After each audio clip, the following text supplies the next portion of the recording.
समुदाय के खिलाफ आंदोलन जो है उग्र हुआ है, कैसे सरकार? देखिए, महाराष्ट्र में अचानक कुछ जिलों में औरंगजेब की औलादे पैदा हुई है, जो औरंगजेब का फोटो दिखाते हैं, औरंगजेब का स्टेटस रखते हैं, और इसके कारण एक दुर्भावना समाज में पैदा हो रही है और इसके कारण एक तनाव भी निर्माण हो रहा है।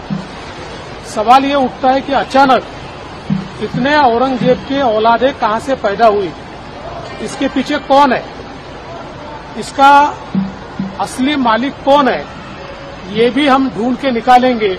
कौन जानबूझकर महाराष्ट्र में कानून व्यवस्था खराब हो और महाराष्ट्र का नाम खराब हो, ये करने की कोशिश कर रहा है, ये भी हम ढूंढ के निकालेंगे। लेकिन मेरा इतना ही निवेदन है, परिस्थिति पूरी नियंत्रण में है, कहीं पर भी अभी अनियंत्रित इस प्रकार की व्यवस्था नहीं है, अव्यवस्था भी नहीं है।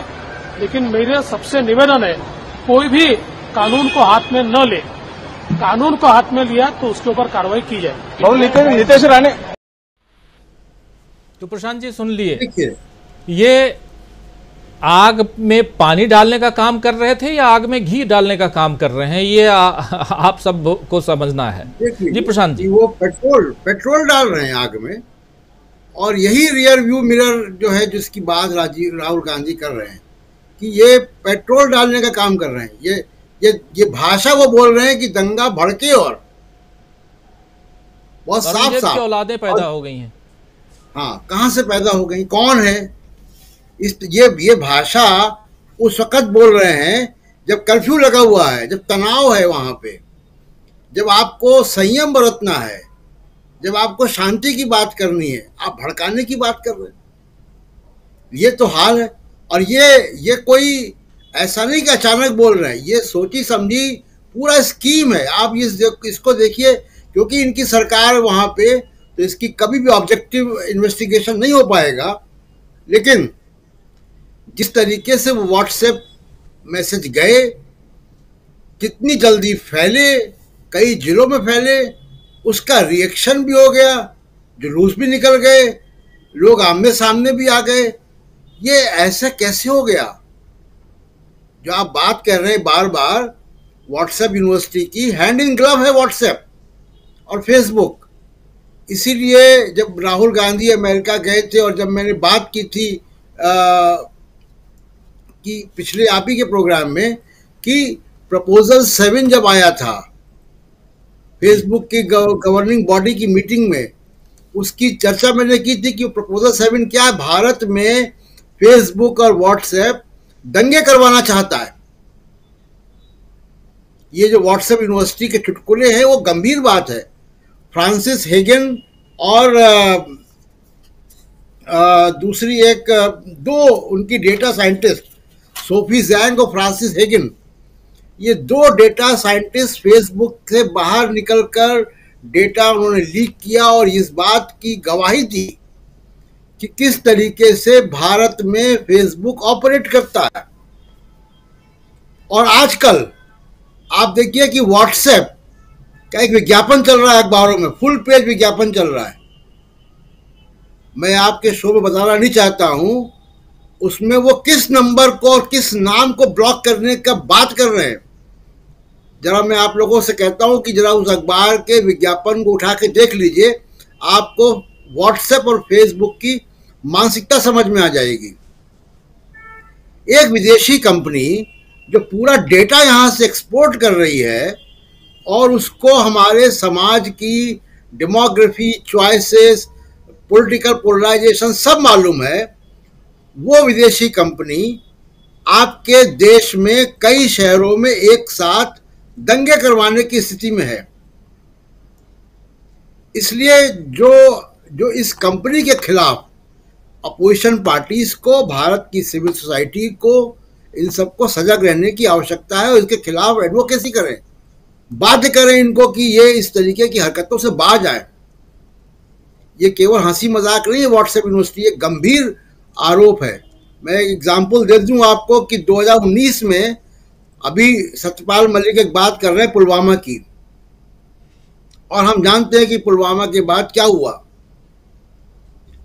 उसी पुलवामा के दौरान फेसबुक में जब ये सोफी जैंग ने डेटा लीक किया तो उन्होंने बताया कि एक टेस्ट अकाउंट खोला गया था फेसबुक में राजस्थान में, और उस टेस्ट अकाउंट में सारे जो वीडियोस आए वो बीजेपी आईटी सेल के आए वीडियोस। कैसे आ गए? बिना हैंड इन ग्लव हुए कैसे आ गए? क्या ये व्हाट्सएप स्टेटस कई जिलों में कुछ घंटे के अंदर फैल गया, बिना इंटरवेंशन के फैल गया? किसने फैलाया? क्या फेसबुक को, व्हाट्सएप को मालूम नहीं पड़ा कि ये जा रहा है? तो ये हैंड इन ग्लव हैं, इनके खिलाफ कार्रवाई होनी चाहिए।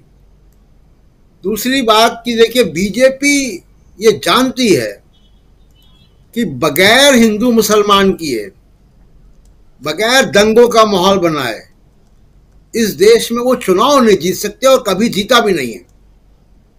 कर्नाटक में चुनाव इतनी बुरी तरह इसीलिए वो हार गए क्योंकि वो कर नहीं पाए।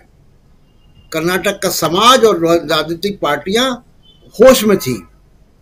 अब मध्य प्रदेश और छत्तीसगढ़ और राजस्थान के चुनाव आने, उसके बाद लोकसभा के चुनाव आने, ये पूरा माहौल इस देश में यही करेंगे। Rear view mirror, Tipu Sultan आएंगे, औरंगजेब आएंगे, बाबर आएंगे, दुनिया भर की बातें आएंगी। और अभी जो मुझे अंदेशा है, उस सूत्रों ने मुझे बताया है कि असेंबली इलेक्शन की डेट भी आगे बढ़ेंगी, क्योंकि राम मंदिर की मूर्तियों की स्थापना होनी है। प्रधानमंत्री जी को ट्रस्ट का न्योता जाएगा, वो वहां जाएंगे। मध्य प्रदेश, छत्तीसगढ़, राजस्थान के चुनाव उसके बाद होंगे। अगर आप शेड्यूल देखें तो इनके चुनाव दिसंबर में हो जाने चाहिए। मेरा अंदेशा है कि दिसंबर में नहीं होंगे। देखते हैं चुनाव आयोग कितना ऑब्जेक्टिव रहता है, क्योंकि उनकी असेंबलीज एक्सपायर कर रही हैं। जी बिल्कुल, दिसंबर महीने में कुल मिला के ये है कि ऑपोजिशन पार्टीज को बहुत सजग रहना होगा। अगर वो 23 तारीख को मिल रहे हैं तो केवल ये बातें ना करें कि कौन सी सीटें किसकी होंगी, वो इस बात को भी करें कि किस तरीके से बीजेपी के नफरत के एजेंडे को, आरएसएस के नफरत के एजेंडे को, समाज को तोड़ने वाली ताकतों के एजेंडे को किस तरीके से डिफीट करें। कास्ट सेंसस की बात को सामने लाएं, सामाजिक न्याय के मुद्दे को सामने लाएं, और व्हाट्सएप और फेसबुक जैसे भारत विरोधी संगठनों से भी सतर्क रहें। राजीव जी। जी बिल्कुल, बिल्कुल सही कह रहे हैं। आने वाले समय में 3 राज्यों नहीं बल्कि 5 राज्यों में चुनाव हैं, और चुनाव में से 3 नहीं 4 राज्य बहुत अहम हैं, जिसमें तेलंगाना भी है, छत्तीसगढ़, मध्य प्रदेश और राजस्थान।